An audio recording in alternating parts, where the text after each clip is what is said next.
So like it's taking damage, and then it's out of the 13 hit points that it has with the AC of 10. And that horse can fall unconscious because it's a riding horse, and it's not gone whenever the spell ends, like you suggested. Oh, this just got so much messier, Bob. Why did you do this?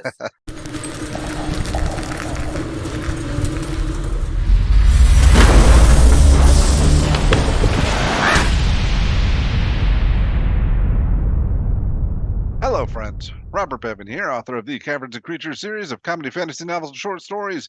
With me is Sam West, and today we're talking about the spell Phantom Steed. It's a horse. No, no, it isn't. It's a quasi-real horse-like creature. Exactly. This is a third level spell for wizards and the undead warlock. It's got a cast time of a minute, but it's a ritual spell. So you just, if you stick this in your spellbook, you can just do this for 11 minutes. That's kind of neat. Range to 30 feet, lasts an hour, verbal mana components. School of Illusion. Doesn't require concentration. It's neat. So a large quasi-real horse-like creature appears from the ground in an unoccupied space of your choice within range. You decide the creature's appearance, but it is equipped with a saddle, bit, and bridle. Bridle? Brittle. Bridle. Bridle? Sure. Any equipment created by the spell vanishes in a puff of smoke if it's carried more than 10 feet from the steed. The duration you or a creature of you blah, blah, blah. For the duration you or a creature you choose can ride the steed. The creature uses the statistics for a riding horse, except that its speed is 100 feet, and it can travel 10 miles in an hour, or 13 miles at a fast pace. When the spell ends, the steed gradually fades, giving the rider 1 minute to dismount. The spell ends if you use an action to dismiss it, or if the steed takes any damage. All right. Neat. Yeah, but why did it have to be a quasi-real horse-like creature? As Why opposed can't they to, just give us a horse? because this is a phantom steed, bod. This isn't summon horse. No, I'm saying, why isn't it summon horse or more, third edition mount? Be because the wizard version, I don't know, paladins get the mount spell. They No, get they that. get Find Steed. Yeah, which does the same thing. It finds a steed, but the steed actually like is a full steed. That's what you want, right? That spell exists. I want a horse. You can have a horse. You have to play paladin to get one. I don't want to have to play paladin. Well, that sounds like a I tough titties for you then.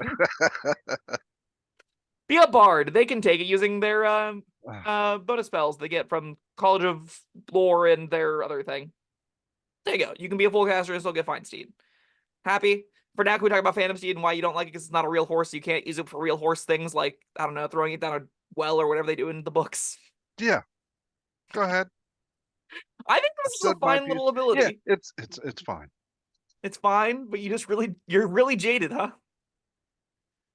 Yeah, mount was my bread and butter. Anyways, They took it also away from this you. is third level.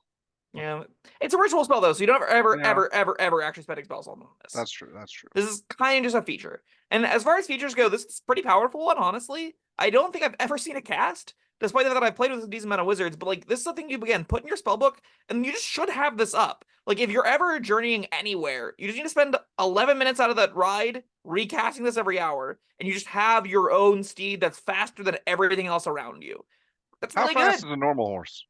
A riding horse's base speed is 60 feet. So this is 40 All feet right. faster. Yeah. Also doesn't need food, nor does it poop anywhere. So these are all big upsides of a real horse. Unless you need some horse poop. Unless you need some horse poop. This is a great point. I mean, like, the Overland Travel stuff, I'm never going to be high on, and I don't think you should be. That's not true. I think if you're playing the Overland Travel stuff in a meaningful fashion, maybe you care about this. Maybe you care about, I need to be able to get there in 2 days instead of 4 days or whatever. This helps you with that. Most of the time, though, this is going to be like a way to initiate combat that includes you having bonus 100 speed, because you can, depending on how which mounted combat option you use, you can either use your, like, drive it and use its speed, or let it act on its own turn, and like you can tell it where to go and stuff, and that'll use its speed, which is kind of neat. Mm. The mounted combat rules are pretty straightforward. Let me pull them up because I don't want to misspeak a lot more than I normally do. But like this gives you basically 100-foot speed as a wizard for free. That's pretty good. Or I mean, it gives you can let somebody else ride it. So if you want somebody getting in and maneuvering around combat really fast, you give it to the fighter, or the paladin, or something. If you, as a wizard, want to be away from the combat, firing off spells, that's good too. This is true. Notably, I don't know if this thing counts as a it's been trained to accept a rider. I'm assuming it has been, right? That's an important question. I mean, that's the whole meat of the spell. Yeah, I know. It would be kind of funny if it just didn't work within the realm of the rules. But I'm gonna assume that is how it works, is that you can opt to drive it. So that's gonna be neat. I think most of the time though, like I don't think you want to put this on someone that's going into combat just because it's gonna immediately go down. Like the moment this thing takes damage, it ends. And it's not going to be hard to like take the paladin off the high horse by just hitting it with like a loose stone or something, right? Getting it AoE damaged out of existence is going to happen a lot. I think more I'm happy to be like on the ranger, on the wizard, on the rogue in the back lines, just being like, you can never ever catch me. And I'm going to be running 50 feet into range, firing off a spell and running 50 feet back out. That's going to be a really sweet little play pattern. All right, so like, say it is hit in combat. Are there like repercussions for falling off a horse or for having a horse disappear out from under you? You fall prone You do? Okay. sometimes.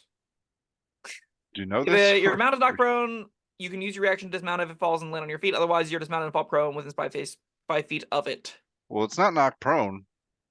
Yeah, I know. But it's disappearing. I mean, I would rule that it is the same as being knocked off your mount, which has you fall prone. And if it moves your All mount right. against will while you're on it, you must make a save or fall off the mount. And then it says falling off the mount has you landing within 5 feet of it. If you're knocked prone while mounted, you make the same saving throw to fall off it. So I'm assuming those rules are all nested in.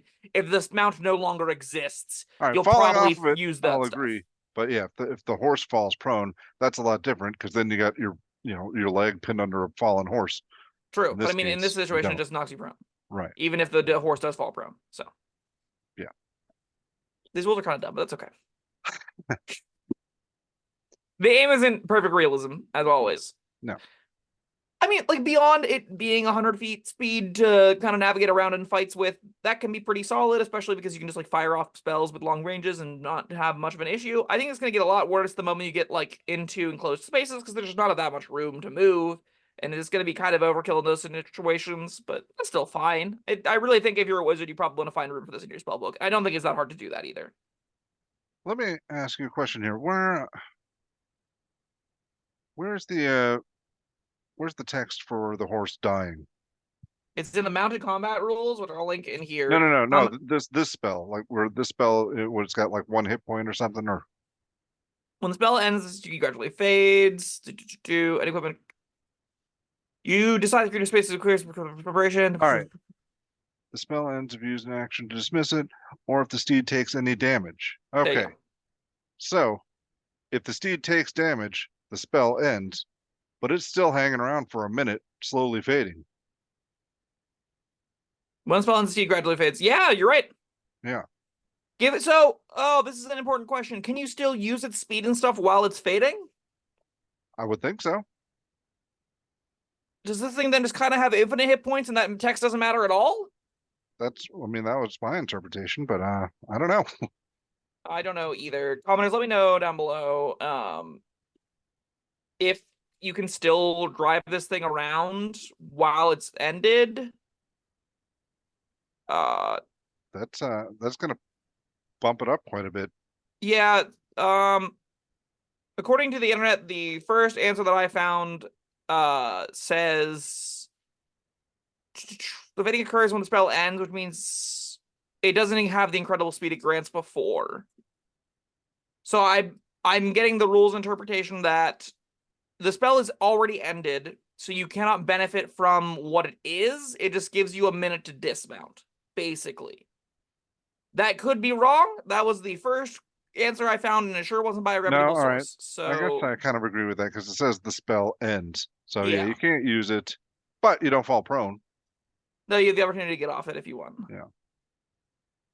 Or you could just sit on top of your fading horse and beat on people. That's what you want to do. You're allowed to do it. Phantom Steed states when the spell ends, it gradually fades. It's still usable for the entire minute. Oh, But it has the statistics of a riding horse, so it does have the HP and statistics of the riding horse. So like it's taking damage, and then it's out of the 13 hit points that it has with the AC of 10. And that horse can fall unconscious because it's a riding horse, and it's not gone whenever the spell ends, like you suggested. Oh, this just got so much messier, Bob. Why did you do this? Oh God. See? Oh, this spell's a mess. Why not just give us mount? Real horse. You have Disappears. that. It's Overland Steed.